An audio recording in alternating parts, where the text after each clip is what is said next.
Whenever I try and do an American accent, I sound like a female when I talk like an American. Let like, me hear this it. is my American accent.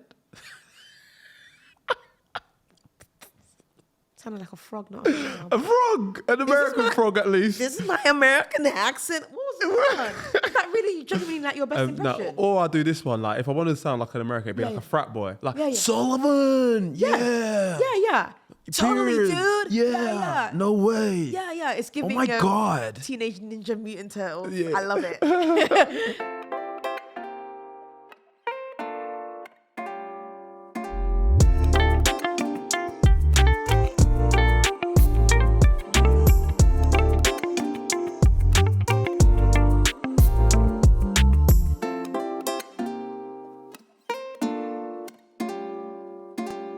Hi guys, welcome to another episode of What My Best Friend Does. Today I'm joined by my best friend, the voiceover actor, Maria Belli. Yes, good on I got that right? pronunciation. Yeah, I mean, it's, my dad wouldn't be proud, but he wouldn't be ashamed. Okay. So you've got a good balance. I'll take that. Welcome to the podcast. Maria, how are you doing today?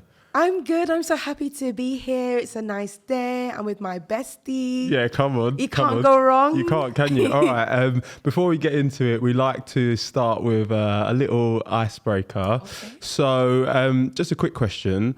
What did you want to be growing up? To be honest, I'm living the dream. Do you know what I mean? I wanted to be an actress. Yeah. I am. Okay. Accomplished. Okay. Like, to get in depth with it, I had a very specific dream that I'm not quite going to sign off on yet. I'm not going to close the door. Yeah. I wanted to be Yellow Power Ranger. Hey. Because the Yellow Power Ranger is always the woman of color in the Power Rangers. And I said, wow, this can be me. Yeah. So I'm hoping that we get to a stage where they make this an animated show. Yeah. Because I ain't finna do the stunts. I'm in my 30s. My body's not bending like that. So who knows? Can you give me it's morphin' time? Oh my gosh. Wait, don't gas me. It's morphing time. Yellow Power Ranger. Are you joking? This is the most high energy start we've ever had. I would do a backflip, but I just can't. Yeah, okay. I respect that. Just about do a roly-poly. All right. Can you imagine a roly-poly into the action? All right, let's get into it now, Maria. So you're a voiceover actor. Mm-hmm. How did this come about? Take me back to the beginning and how you've gotten to this point. Well, I've been acting since I was legitimately like 4 or 5. Okay. My late uncle was an actor, and me and my sister just thought he was like the bee's knees, like just adored him. My mum even used to take us out of school to go and watch his productions. And so I've always been an actress. However, I've also always had sickle cell disease, which is a blood disorder that affects my red blood cells and can make me very sick. It's quite a detrimental disease.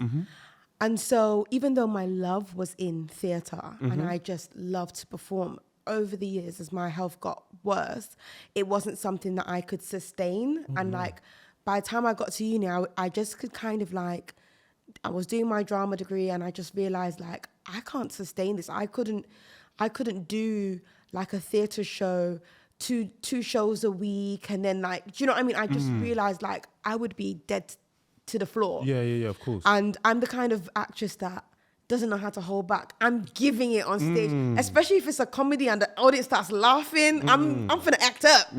So just before lockdown in 2020, my cousin, who is an author, sent me this link for a casting call for voiceover artists or actors for a book.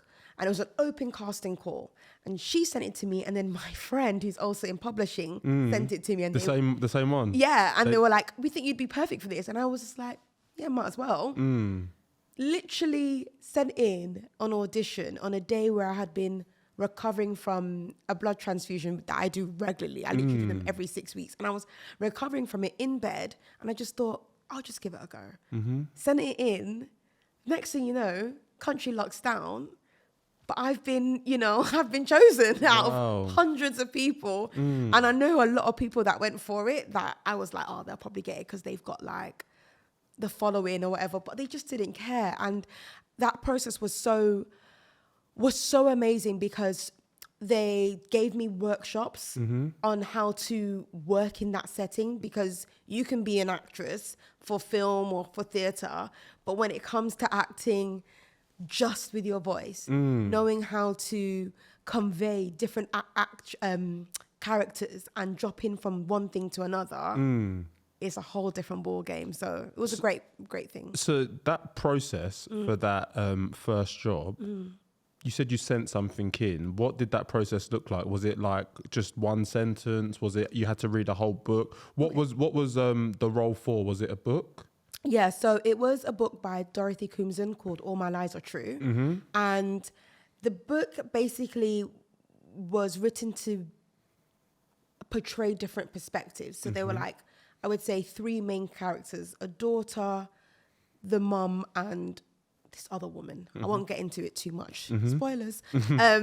And I was going for the daughter's perspective, who would then read her things from her point of view, but she's also, in her chapters, she's doing everyone else's as well. Do you know what I mean?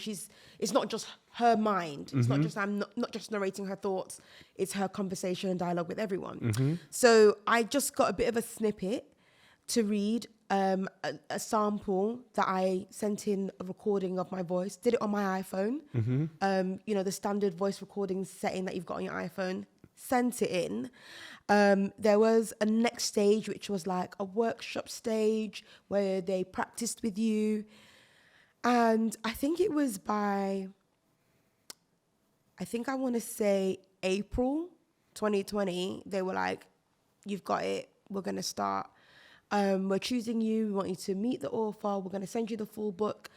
And through that process of the workshop, I had learned how to mark up a book, which is basically you've got the whole book in front of you, the manuscript, and you get an opportunity to read the whole thing and then decide how you're going to say each bit, which voice you're going to give to each character, which I found easy to do. But the challenge was, because there were 2 other voice actors for this book reading from different perspectives, we then had to match certain characters so it didn't sound too different. Yeah. So but yeah, literally voicing like 10 characters, could go from a scene where I will always quote this bit because it's so mind-boggling. I had this scene that I'm reading in the book where it's a flashback to when the mum is in court and the judge is talking to the mum, and simultaneously in the present I'm reading when the girl's in a sex scene with her partner. So I'm going from like, oh my gosh, and he touched my thigh, to Mr. It was all switching up. I was tripping. This is I mean, this is really eye-opening. And in terms of that markup, and I suppose delivering this piece of work, how long does everything take? How long was this project?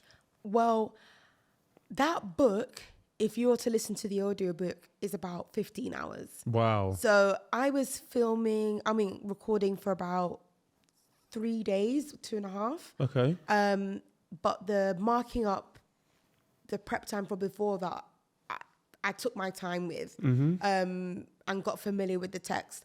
And I would say I just gave myself about a week and a half I didn't want to be too over prepared and be too rigid, which was good, because when we got into the studio and I had to make some changes, I wasn't so stuck in my perception of the character that I couldn't make changes. And I think I needed that prep time so much more because it was my first book and it was so heavy. The material was not the easiest kind of material because it was delving into some touchy subjects. And I had just never been in a position where I had to act more than one character at a time. Like, you don't have to do that on the stage. If most, I've done something where I've acted one character, gone backstage, come back dressed as another character, but not simultaneously. And I suppose because you're recording, is it a little bit easier because I'm assuming you have the book there and you can just read off the book rather than having to memorize lines? Yes. I mean, okay, so here's where it's interesting. You when I feel, are in theatre, depending on the material that you're given, or on TV, you can kind of bend the material to how you maybe naturally speak. So maybe if the line was, I shan't go on, if you felt more natural to say, I can't go on, if it's in a film, you can do that. You can take that kind of liberty. But in a book, it's got to be word for word, even if those words don't come off your tongue easily. And also, the way that we write is so much different than the way that we speak, the way that we read. And you've got to have this kind of careful balance of not overperforming, because you want to leave room for the listener to kind of go into their own world. So it was very interesting. So easier in the sense that it's all there for me, but harder in the sense that I've got to stick to it. Like, I've got to take the breaths where the commas are. I've got to keep the pace of how it's meant to be. And I've not got much poetic license with this. This is how it has to be delivered. Whereas I feel in other kind of types of acting, you've got a bit more leeway. Yeah. Do you know what I mean? To be spontaneous and creative. Exactly. You mentioned that this first project took 3 days to record. When you said that, my initial reaction was, that's really quick. Like, are there a lot of takes for scenes? And, in my head, like, let's say it was 15 hours worth, right? 5 hours a day. Are you just reading the whole book back to back for 5 hours? Like, how do you stay concentrated for such long periods of time?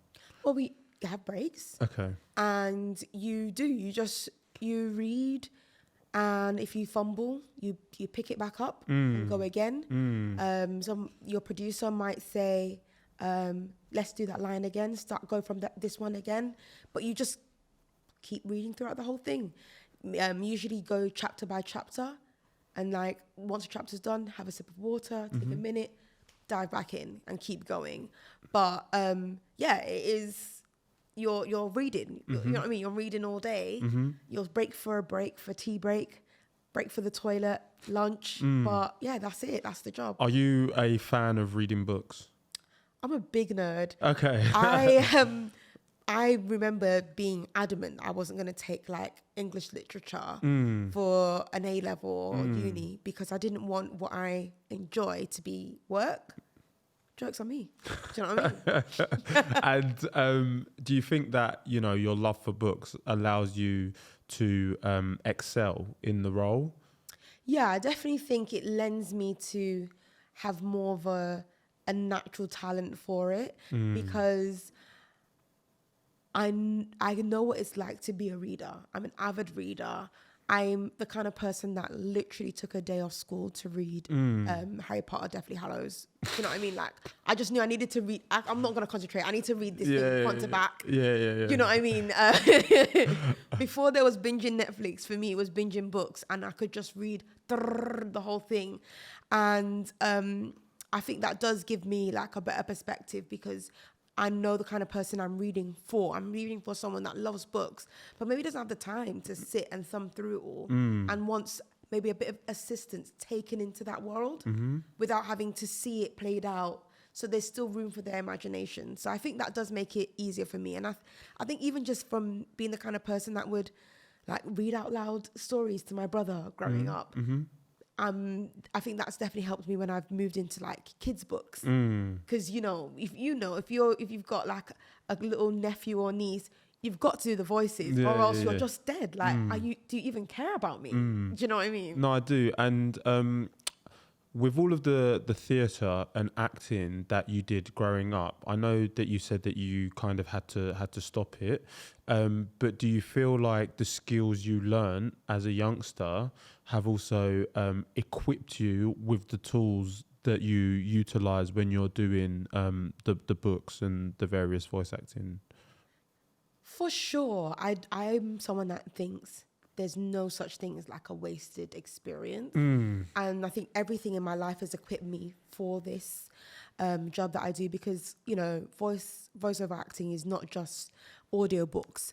It's, adverts. It's video games, it's animation, it's, you know, drama series, it's anything. So any kind of acting experience is going to enable you to do that better.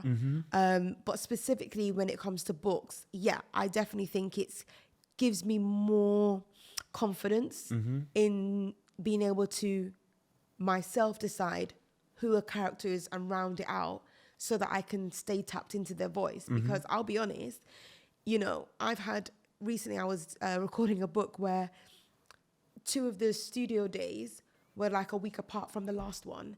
And I had to be like, whose voice is this again? What voice did I give this person? But because I've created like a backstory or reasoning for why their voice is a type of a way, it's easier. And I don't know if I would have had that kind of skill if not for like my theatre training. Okay, so I just want to touch on that because I think this is a great point. Like that process of creating a backstory for a character so you remember the voice to give them, is that something you do in the markup period? Is it something you do in like the sit down read with the other actors? When does that moment take place? Is it something that you work on with other people, or is it something you do alone? I haven't worked with a lot of people in like where we're both in the studio together. Okay. But genuinely, it depends on the project. There are some books where I know it will sound better and fresher for me if I don't mark up. I was doing a young adults book recently and I just thought, no, I've got to read it the way this reader will receive it, like it's the first time. And so a lot of it was as I was going, deciding, yeah, this is this person, and being like, there was one character that was described, it was like massive and bulky man, and I just decided they had like a high voice, and that's why because they're just a gentle giant, and they're a bit squeaky. Do you know what I mean? And this other person, his voice was going to be very, very quiet because he'd been imprisoned and underground for so long. He's just not used to speaking up. So those were quick in the moment decisions that I've made. And I feel like I'm able to make that because I've had a lot of experience, and I'm getting more experience the more I do it. But also because when it comes to certain types of books, that's so they lend themselves to it. Whereas I've done books that are non-fiction, and I will take a lot more time with that because these are real people's stories. And, you know, I take that role a lot more responsibly to make sure that I'm going to pronounce the words correctly. I'm going to understand the spirit of what that person's story is saying in that moment, and not just decide that I'm going to do it in one way, so that it's really authentically portrayed, because I want to do justice to that person's story. So it differs. And I feel like we've kind of covered it, but just to be clear, so talk me through like a typical day on set when you're going to record a piece of work. I want to understand how you prepare so we can give advice to any aspiring voice actors who want to, you know, kind of get into this. Yeah. And then once you've prepared, what actually happens when you're recording? Okay. So I'll give 2 different examples that are like wildly different. Okay. Recently, I've got this new project coming out called Young's Infinite City. That'll be That's available on Spotify soon to be streamed. Yeah, give me some royalties, please. And that was a podcast drama that I was recording from home because their production and a lot of the other actors involved are based in America. So the time difference was not giving. So a process for me would be to go over the episode I'm going to read that day. I don't like to know how the whole thing ends so that I can go along the journey. Because I think, if you're working in like film and TV, often you don't know how your season ends. So, and that helps you stay authentic to what your character is experiencing in that episode. Yeah. So I take it one episode at a time and read throughout the episode. I don't just read my lines, I read everyone. So, you know, the context of the story around you, how you're interacting with the other people in the scene. And for me, I will do that first. Then I will set up my home studio. So my home studio will be my laptop. I have like a mattress topper that I use for soundproofing. Yeah. Studios. My mic stand, my like book stand that you put my iPad on. My, what's it called? The thing that I plug my mic into. This, Extension cord? no, it's like a little sound box. Oh, yeah, I know what you're on about. Yeah. Sam, what's that called? It's called a receiver. No, Okay. it's not that. It's not giving receiver. It's, yes, it's the interface. It's the interface. There So we go. I There have we my go. interface. Yeah. So my laptop, my interface, my mattress cover for soundproofing, the mic stand, the book stand for my iPad. I've got my chairs, and I'm situated. I set it all up. I test the sound on my mic to check that it's recording, and I usually make sure that obviously my phone and everything's on my Your customized settings. My customized settings that we talked about earlier. I have custom focus. Yeah, I have a custom focus on my iPhone called Recording, where I won't hear a thing. I won't even see notifications. It won't pop up because I use my phone to for this dog clicker app so that they can hear when I'm gonna do different takes of one bit of the scene. Okay. So maybe let's say, give me a line. This podcast is fantastic. So I would do, this podcast is fantastic. This podcast is fantastic. Okay. This podcast is fantastic. I do different versions of it so yeah. that they know what they want to take it from. And because I wasn't able to be live with the producer, he's not able to tell me this is what we want and then keep it throughout. So I'm doing that every time with my line. So each line I'm doing like 3 or 4 takes. And then... Is it an app that you use for that? So I use a software on my laptop called Audacity or... Audacity. Yeah, Audacity. Audacity. Yeah. Come on, this is a podcast. But I didn't. I wanted to. What's it called? Say it the way it's like written, because otherwise you just think it's called Audacity, but it's like Audacity kind of vibe. So I use that to record, and then I export it, upload it through WeTransfer, and send it to the producer. He'll review it and let me know if anything he wants me to redo or change, and then, I'll do some pickups. Which pickups just means picking that back up from that line and doing it over again. So that's, and then I will log off during my breaks. Obviously, I've got a day job. I will check emails and any work things that I need to do during that time to just make sure everything is smooth, and then get right back into it. Wow. Yeah. Wow. Okay. It sounds like a lot. So, one thing I wanted to touch upon, you mentioned like the home studio, working from home. Is on any of your jobs, do they give you like work from home budget to potentially go towards purchasing like a microphone? Budget? Like that? No. You either have it or you don't. Okay. If you don't have the home studio, don't apply for the job. Wow. Yeah, but I was able to use, I just reinvested into my, as you would do with so many things. Yeah, you know what of I course, mean? Of course. That's what we've done here. Yeah, exactly. So, I very early on especially because around that time I launched was during the pandemic. So we weren't really, a lot of studios weren't open. So I knew it would be smart for me to have my own home studio. So I set that up very quickly, and it's been such a blessing.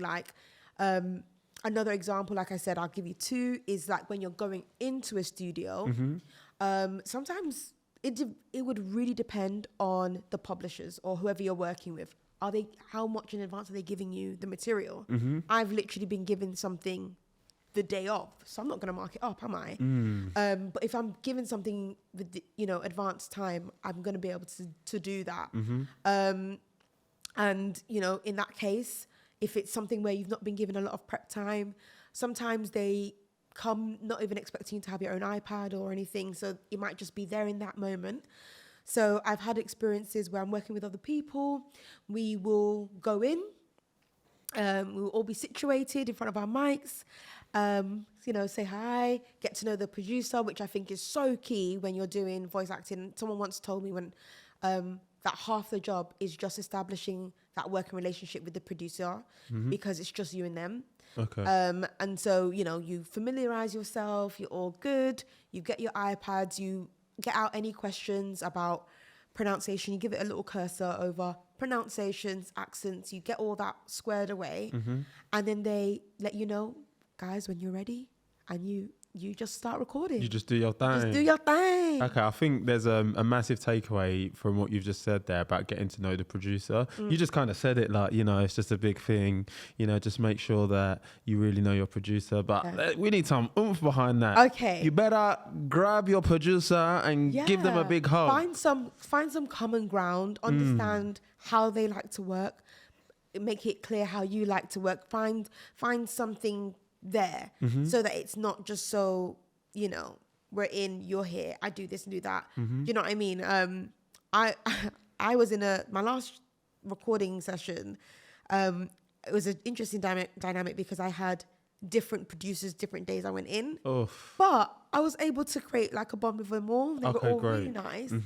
And we were able to create a connection over the actual book we were reading. And something I found out a lot of people don't do is recap a new producer.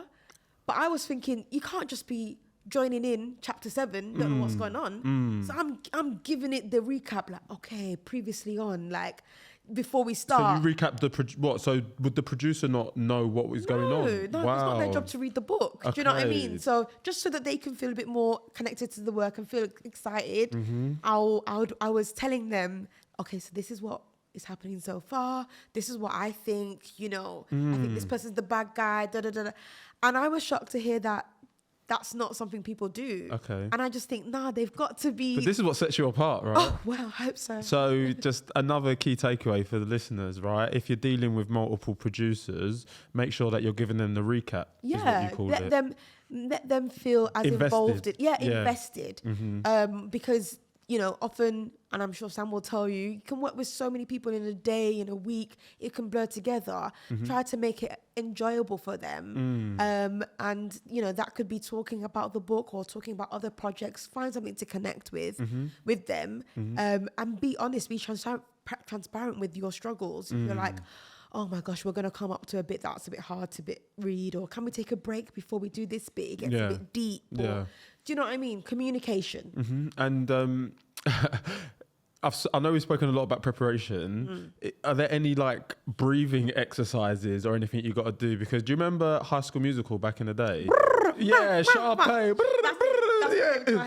Yeah, I definitely do those. Okay. My best tips are like...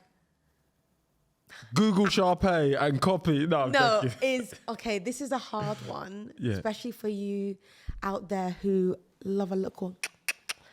Cut it out. If you know you're recording in a week, just cut down on the alcohol. Okay. Because alcohol affects your voice. Does it? Yes. Damn. Lack of sleep affects your voice. Damn, so you need your 8 hours. Yeah, I be heavy on my hot water with lemon and honey. Okay. I literally had to reschedule a session because I did not sound good, because I had like a little bit of I have now. I had blocked sinuses from hay fever. Wow. And it changed the whole way I sounded. Wow. And my producer was like, yeah, I'm going to send a sample to them and see if they want us to carry on, because you just don't sound like what you sounded like before. Yeah.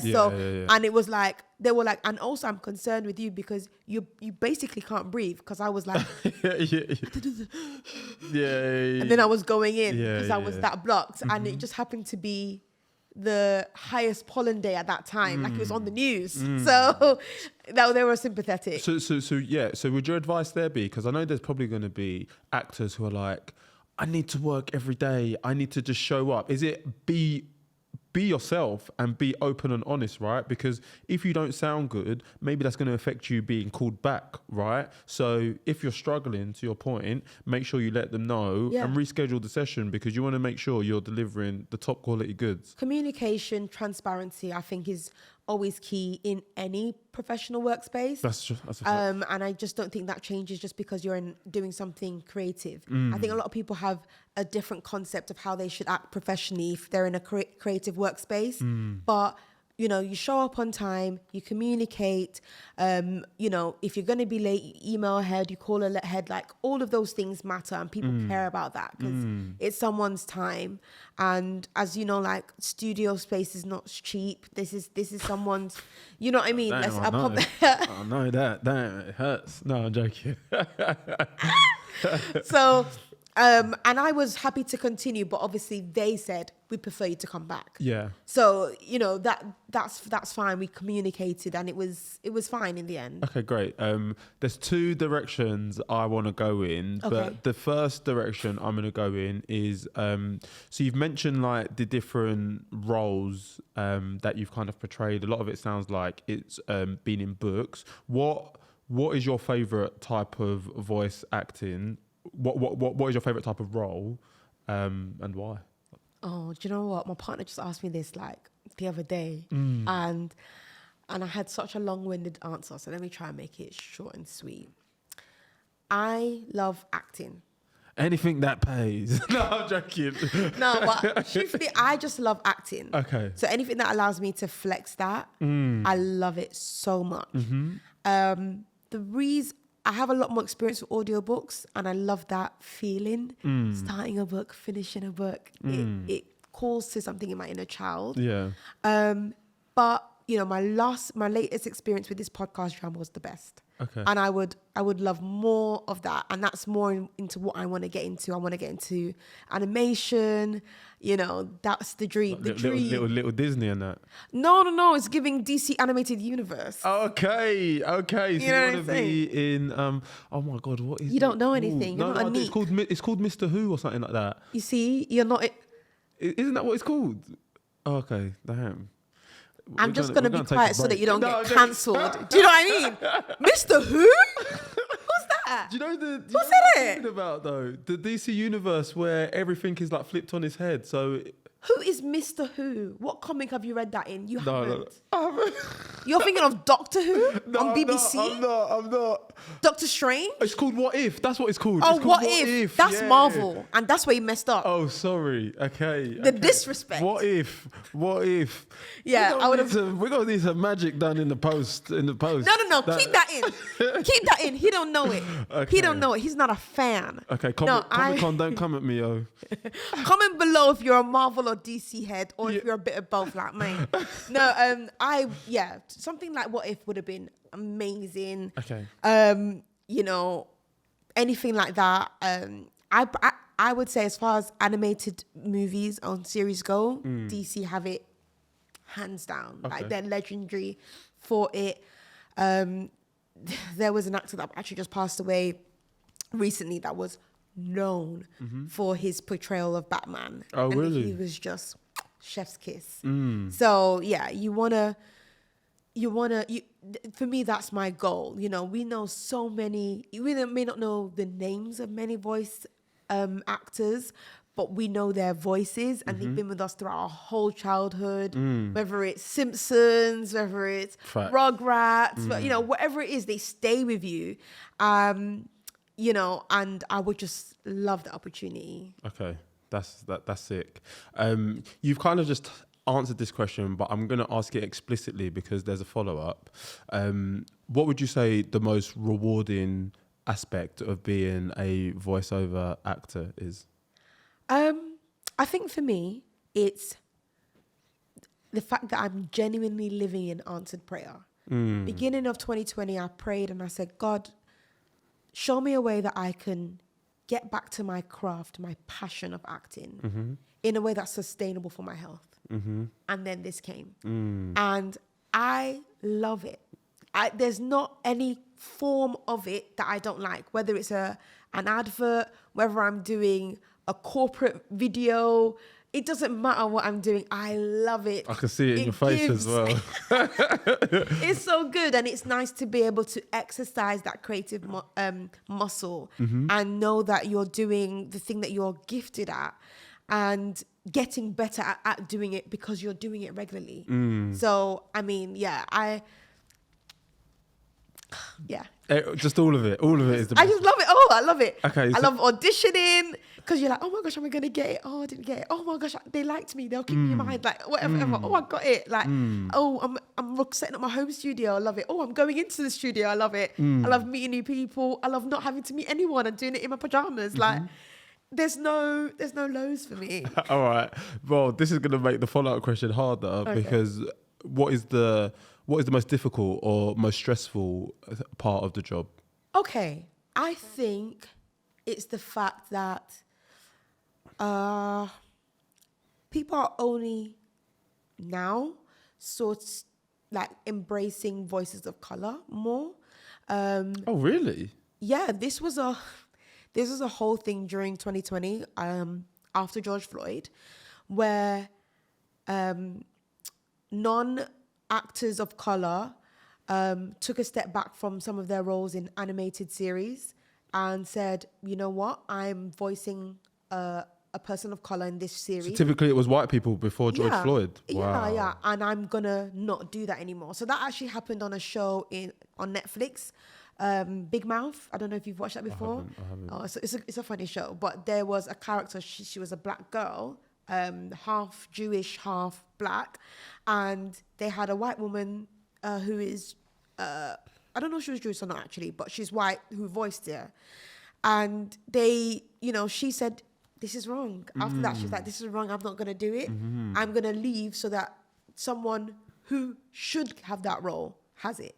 And now they have a black woman that voices that role. And it's amazing. This transition is seamless. You wouldn't, if I hadn't told you, you'd be able to watch all seasons and not tell the difference. So it just goes to show when people step out of the positions they're not supposed to be in, more people can step in. And that was so much a part of the reason for the casting call that got me started. They wanted to cast someone that was black British. And I'll be honest, like there would have been a time where just someone white would have done it. Because how would you know? You're reading the book. You're listening to the book. Like, how would you know? So yeah, that is something that is a struggle. Like I only recently, in all the times I've gone to different studios and met different voice artists or voice actors while I've been working, the other day was the first time I met a black woman. Wow. So not to say I've been doing it forever, but I've been doing it long enough. And I know of other women, but I had not met one. And that was a very nice feeling. And then I think the other side of it that's hard is if you were like a professional athlete, you would know when to rest those muscles. Whereas I'm always going to talk, whether I'm working or not. So I am actually in the process of looking for like a vocal coach that can show me the best way to protect my voice box so that I'm not straining. So if there are like consecutive jobs, because I had to take a break even from auditioning because it was like, wow. It was giving Macy Gray, I tried to sing, and I was like, oh no. They asked me to do a voice for a child. I said, oh, it's giving 72. So I definitely think that is hard. Because if I was being booked every single day, how would I give them that top quality sound? How would I do it? So that's something that is challenging. And even like what I said, that example of me having hay fever, something so small can throw off a whole day. You can't really control those kind of things. No, you can't. So the Alicorn tablet, it only goes so far. It's telling you. And I had taken fexofenadine. Oh my god. So what can you do? I don't know. Okay, what about, great answers, can I just say. You've mentioned your love for everything, including auditions. How do you overcome setbacks, or what do you do to learn from auditions where you don't necessarily get the role, or do you have 100% hit rate? I don't know. No, sorry, I'm laughing because I felt myself frown, and I'm just like, what do you mean? My mom has this her perception of me. She says that some people see the glass as half full or half empty. And she said, I just see it as full. So it's like, it wasn't for me. Do you know what I mean? Like, Okay. and at least it was an opportunity to exercise something. Like, I remember very early on when I had just signed on with my agent, I had got, and I can say this now because it's years has passed, but I got to almost the last stage of casting for a show for Netflix. And obviously, like, I was like gassed. Yeah. And I didn't get it because I'm not on Netflix. But but I was so gassed by the opportunity that someone had. I remember my agent called me and was like, bring. He's like, wow, this is the first time I've had a casting agent call me on the phone to be like, who is that? I said, oh my gosh. And yeah, that hasn't, yielded anything even 2 years later. But the fact of the matter is it could. And that was such an enriching experience to know, I'm in the running up against heavyweights for this job with a massive streaming network. And this is my first rodeo, literally. So yeah, I don't know. I seen something that say, if you catch an L, you're just one L away from a win. Okay. That's good. That is good. People need to watch to see what you did there, right? You need to see. Yeah, you can't listen Click onto understood. click onto the YouTube. Yeah, and while you're there, make sure you click subscribe and like. Okay. And click the bell for notification. Yeah. Okay, that's it. So basically, despite any setbacks, you just have to look at the positives in life, and I completely agree with that. What's for you is for you. Anything that I feel like genuinely, anything in life that you forced always yields more trouble. It's never smooth, and inevitably you just think, I wish I hadn't done this. So just leave it. Yeah, I'm with you. Okay. Moving on nicely into my next thing. So we spoke a lot about the first role that you had. You've touched upon just now the fact that you got an agent. The first role you applied for, people sent it to you. Once you had secured that work, what was the process for all of the other jobs? Is it now you've got like a bit of a portfolio? It's easier to like more people were getting in contact with you. Is it the agent who is now finding stuff for you? How did you use the momentum from that first job to propel you into, making this a career? First of all, I'm blessed and highly favored. Hey, amen. Because the liaison I had with the publishers at that time for that first book were just like championing me. Like, I think you've got a great talent. I want you to go far. Put me in touch with my agent, my agents to this day, and was like, she hasn't got a voice reel, she hasn't got anything, but this is a bit from the book we've just done. I think she's great. They signed me immediately, which was amazing. Like, I think I finished recording the book in July. I was signed by August. Wow. And she recommended a website that I could sign up to and get more experience and more exposure. And I did. And I've got jobs from that. And what's the website? Mandy.com. Okay. Mandy. Mandy, Mandy. Okay. And even like one of my last jobs that I've just done, the podcast drama, was from there. Okay. And what is Mandy.com? So it's like, how would I describe it? Casting calls. Yeah. Basically, I guess it's kind of like a Facebook marketplace for jobs. Okay. You'll find things ranging from like a student university film where they're not going to pay you, it's just experience, to an Amazon podcast show. The whole show. spectrum. Yeah. So there's a lot on there that you can do. You just gotta.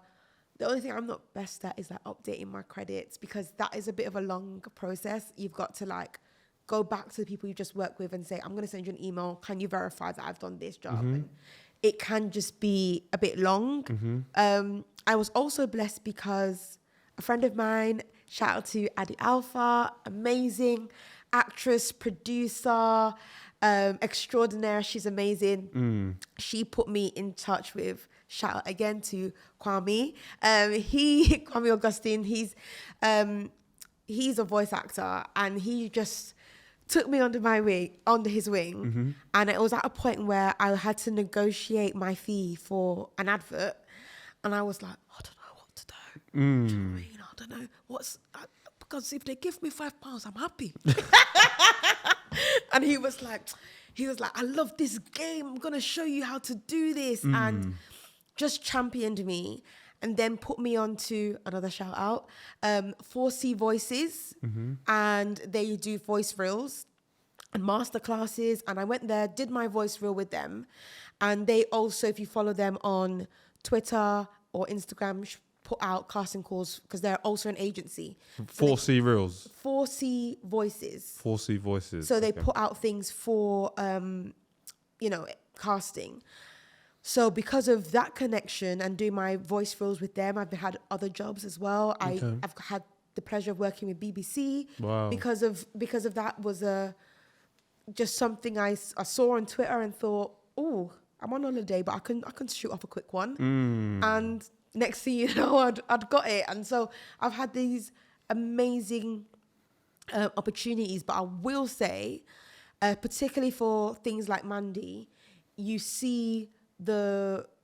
reap the benefits of the efforts you put in. So like some of the jobs I've got from there have been from back-to-back consistent auditioning, sending in reels, doing samples, just bombarding it like it's Tinder on a Saturday night. Do you know what I mean? Yeah.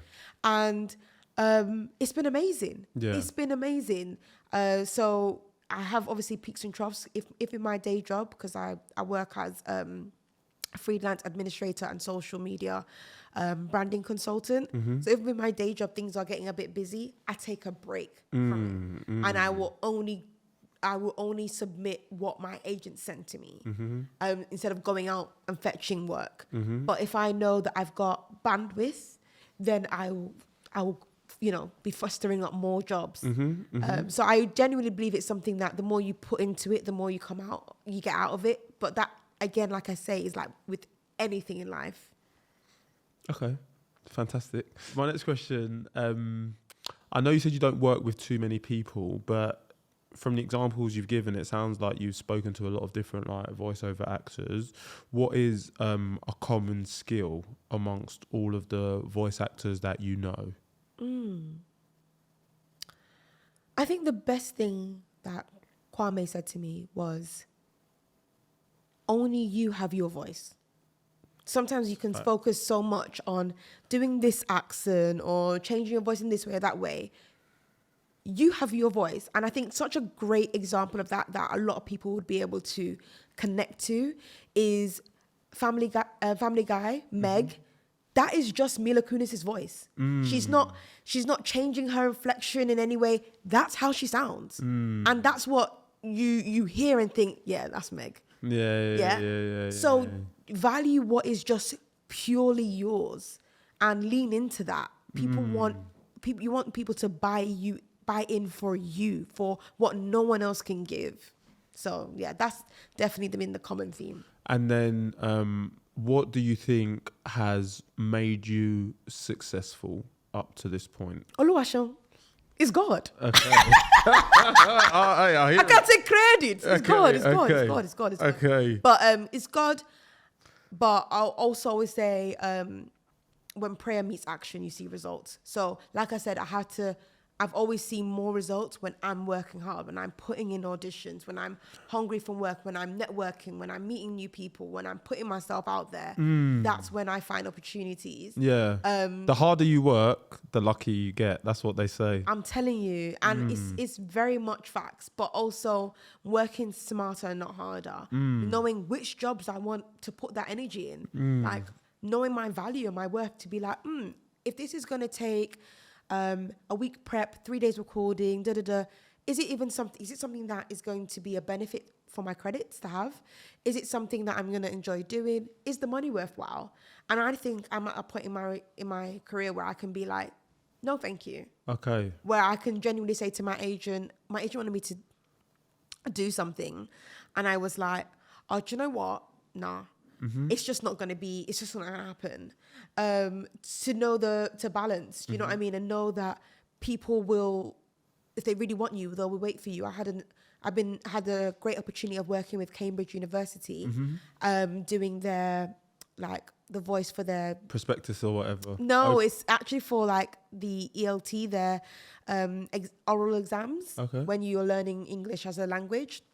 So, and there was a time where they were asking me, can I come to Cambridge and record with them?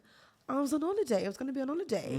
And I just had to be like, oh, I can't. Do you know what I mean? And if they want you, they will reschedule. And they did. They were like, okay, no problem. We can do it remote. When do you get back? Amazing. We did it. Do you know what I mean? And I've got a great working relationship with them, which is fantastic. And that's not me doing anything but just being me, being, like we said from the beginning, being honest, being transparent. What can you do? What can you not do? What do you want to do? You'll find there's so much difference in the product of your work when you want to do it versus when you don't. So if you know from the jump, that is not going to get you out of bed.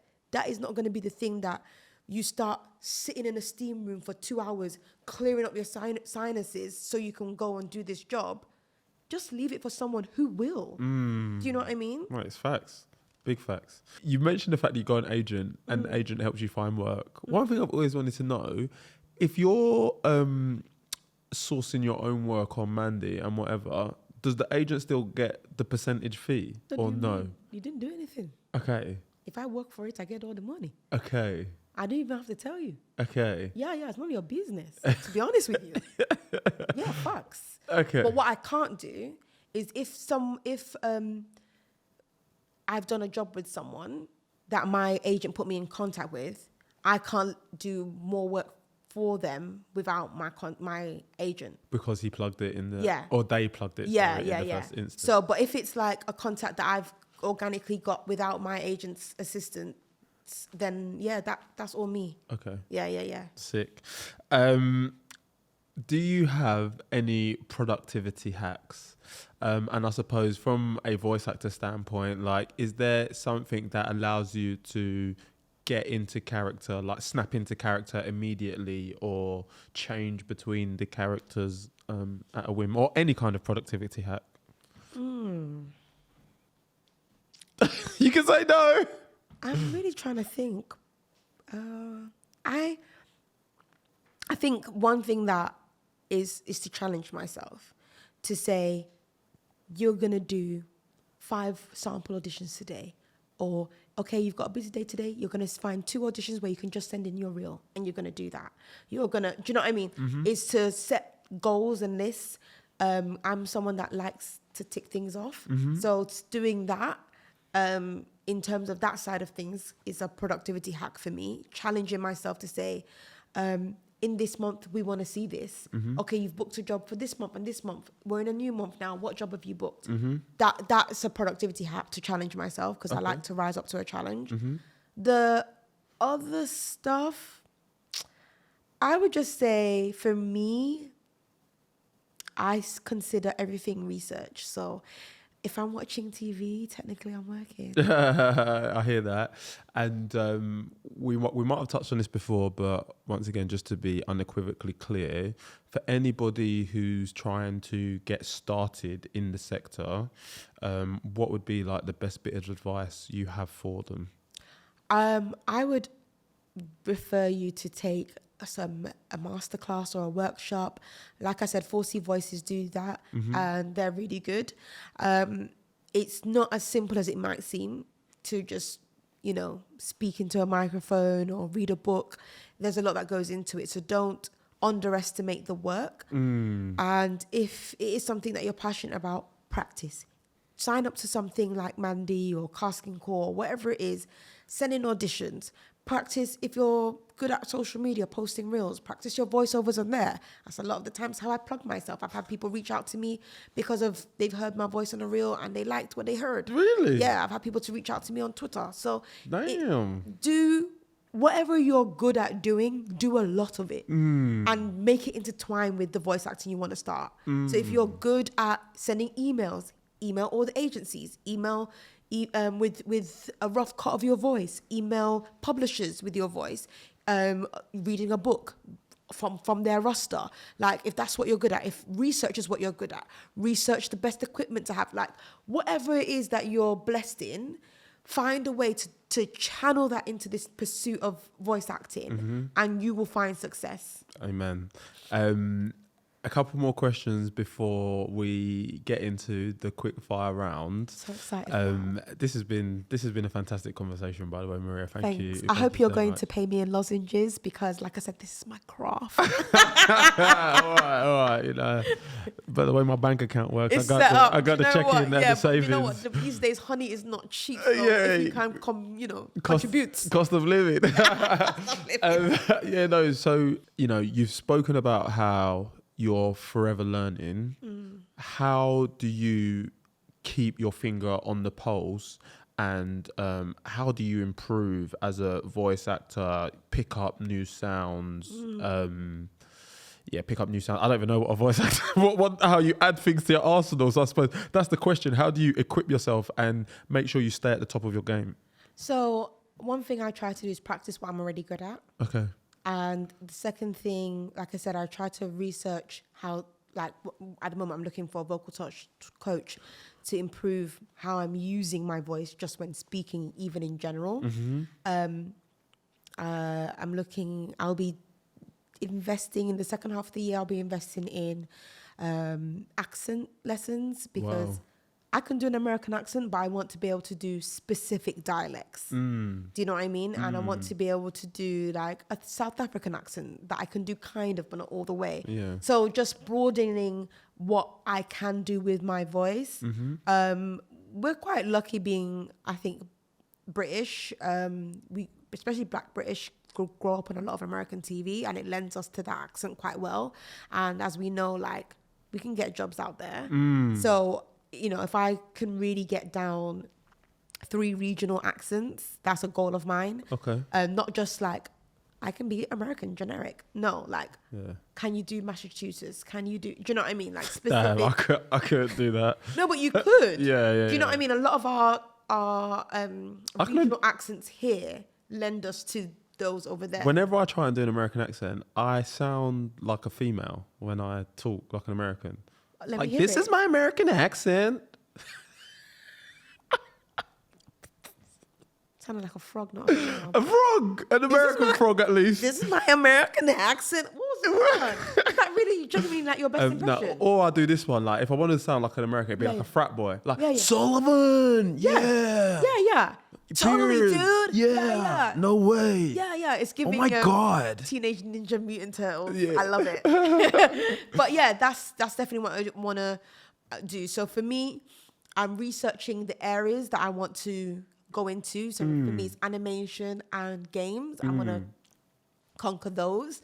So I'm researching that. One of my things I'm going to do is buy a PlayStation, because I've never had one growing up. What a tough life. I need to buy myself a PlayStation for work. I see you. It's a business purchase. That means I've been invested in my voice acting career for about 20 years. Damn. No, it depends, because if you're just playing FIFA, it's not giving voice actor. That hurt, because that's all I do. know. And you know what? This is how you know that I'm just about this life. When my partner plays, that's all I'm focused is on the announcers. I'm like, Really? "Oh, they're giving me life. They're so funny. Yeah. But yeah, like for example, like fantasy games. Like I've had a couple auditions for them, but they would include motion capture, and I just don't really know the physicality of that. So practicing watching that so that I can learn, because I'm someone that learns from hearing, from seeing. So those are kind of things. Yeah, and when you say you're learning as well, just for the listener to help with them, I'm assuming a lot of this is like from YouTube. Are there specific books, or are there specific websites, just so people know kind of? Yeah, YouTube. Okay, I'll be honest. In terms of animation, I've just been watching the kind of animation shows I would want to do. Okay. And listening. Okay. And listening to, and then researching who the person is that's voicing it, seeing is that their natural voice, or did they alter it? What other voices can they do? And I will listen to different videos on regional accents so that I can improve mine on certain pronunciations. Like I used to be able to do a good Manchester accent, having lived there. It's really crap now because I can't sustain it for like a whole book. I could probably do like 3 sentences of it. Mane on the map. Oh wow. I can do Liverpool. You know. Can I do Scout? Oh yeah, go on. Because I'm watching The Responder at the moment. Shout out BBC One. And they're like, you're right, lad. Come on, lad. Where's the baggy? Yeah. The baggy lad. What is this show? The Baggy? What? sorry. It's No, it's so true. Because even I was trying to do like a Welsh at one point, and I used to watch this. I'm so embarrassed to say this. I used to watch this show called The Valley. Oh my God, everyone knows The Valley. It was so good. And they'll be like, and my gateway phrase into the accent would be tamping fuming. I'm absolutely tamping fuming. And they would just like get into it. And then I need more work on my regional accents because a lot of my work has been more RP, which is just like a plain English accent. Okay. No, basically London, but not South. Okay. All right, I'm with you. Couple more questions before we get into the next segment. First one is, it sounds like you work very hard, right? You said that you're a voice actress. You've also got another day job. How do you unwind? I was going to make a joke, but it's inappropriate. Damn. Okay, honestly, things like hanging out with you guys, our friendship group, it's a really nice way. But as much as I can be very extroverted, I'm a very introverted person. So I do just like to be alone, maybe watch something, have a bath, read a book. Yeah, it just depends. I can unwind in many different ways, but I just need some me time. And sometimes that me time is spending time with others because that fills me up, the right people. And sometimes it's just being by myself. Yeah. A very quick way for me to reset is a FaceTime call with my mom. Okay. Yeah. She's FaceTime, yeah. Very hilarious. I can see where you get it from there. Yeah. Okay. Nice. And then the final thing. So you've mentioned that you want to get into animation, etc. Where do you see your voice acting career in the next 5 and 10 years? In the mighty name of Jesus. Amen. Listen, sky's the limit for me. I want to be doing feature animation films, right? I learned a long time ago that I wanted to be an actress and I wanted to be successful and known for my work, but I've got no interest in being famous. And I think that's what's so great about being a voice actress, because you can be the most successful and nobody knows you. Nobody knows your face. So because I've had people say, Maria, would you go back into like film or TV? Would you do something like that? I'm like, oh, at this point in my life, not right now, because I just love the freedom of just being able to. So I would love to do, we've got Spider-Man Into Into the Spider-Verse. Yes, that's just come out today. Yeah, a role like that. Come on, you'd be set. You'd be so happy. You'd be proud of yourself. Make sure you bring me to the premiere. Where? I know there's a list. There's a list, mother, grandmother, But for sure, hook you up with at least the seats at the back. Yeah. No, but for real, anything like that, where I think for me, with growing up with sickle cell, not being well, I know what it's like to have the TV as your company. And sometimes your favorite movies or TV shows can give so much comfort. And to be able to be involved with something like that would be so fulfilling for me. To be able to be a character in someone's favorite show or someone's favorite character. Do you know what I mean? For a little girl that looks like me to be like, oh my gosh, you're my favorite.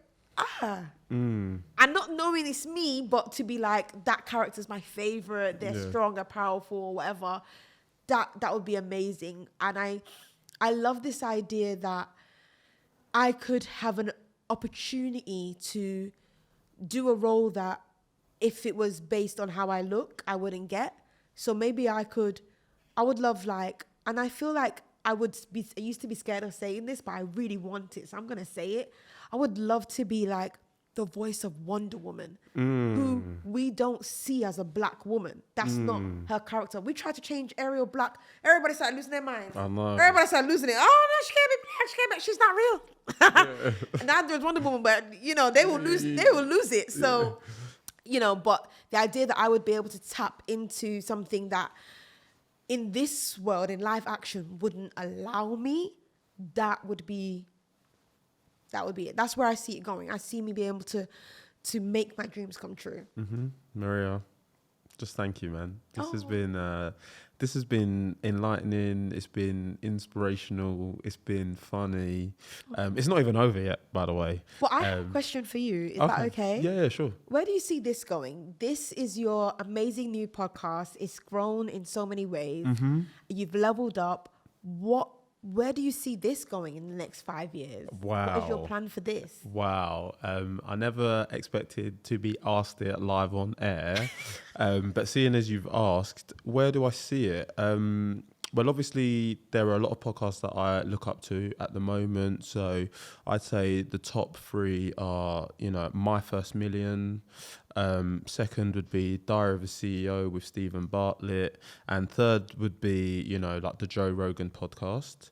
And all of those podcasts have at least 100,000 listens a month, right? So I want to get to, the 1,000 stage, then the tens of thousands stage, and hopefully within 5 to 10 years, all being well, we get to millions and millions of ears on a monthly basis. And I'd love the opportunity, whilst I'm exposing the stories of the everyday people, to intertwine that with the Stephen Bartletts, with your Joe Rogans, etc., because there are some people who they do a lot of interviewing, but people don't understand their stories. So I would love to give or shed light on a lot of untold stories of people that I think the world would be interested in. So I see myself as like a hybrid of Louis Theroux mixed with Stephen Bartlett, but I'm just gonna, create my own category, and I'm gonna be Adebayo, Adeoshun. It's giving. Yeah. I love it. I love that. No, that is, I love like today, even as we have been talking, I can see the emphasis on wanting to help whoever's watching or listening, if that is something that they're passionate about. And so I really want this to go all the way. So please, guys, share this with your mom. Put it on the WhatsApp. Let the WhatsApp aunties do their thing. This is where they thrive. Come on. Damn, that's going to be my new thing. Let the WhatsApp This is aunties what you can give them. do their thing. When they ask you, when will you marry? I said, Auntie, I don't know. Listen to the podcast. Hey, you know that's what there. All right. Before we wrap up, I'm going to do just a quick fire round, yeah? Are you ready for these questions? I'm ready. Work from home or work from the office or studio? Oh, work from home. Work from home, okay. Money or happiness? Money is happiness. No, I'm joking. Happiness. Happiness. Favorite day of the week? Saturday. Okay. Monday, Tuesday, Wednesday, Thursday, Friday, Saturday. Yes, that's why. Listening to books or listening to podcasts? I don't believe in listening to books. Okay. Very hypocritical. Very hypocritical. Oh Listen my to my goodness. books, but no, I like to read books. So I would say listening to your podcast. Okay, there we go. I love that. Would you rather travel to the past or travel to the future? I'm black. There's nothing for me in the past. To the future we go. There's nothing for me back there. Okay. Can you imitate any famous voices or accents? Do you believe in life after love? No, I can't. Was that Cher? It's Cher. I got it. No, No, I don't think I can. Okay. And also, she uses like auto tunes. How good? Give No, you a you're part. lying. Did you not know that? No, you're lying. What? And I don't appreciate you besmirching the name of the great Cher. Okay, sure. Because she's been around. Okay, Okay? sorry, sure. I was Sorry, unsure. Do Okay. you believe? Night out or night in? Oh, 19. Okay. Who has it easier, men or women? Men. Yeah. No. It's the same answer every time. when you make a human leave your body, we can talk, innit? Yeah. I hear that. Name a book you think everybody should read.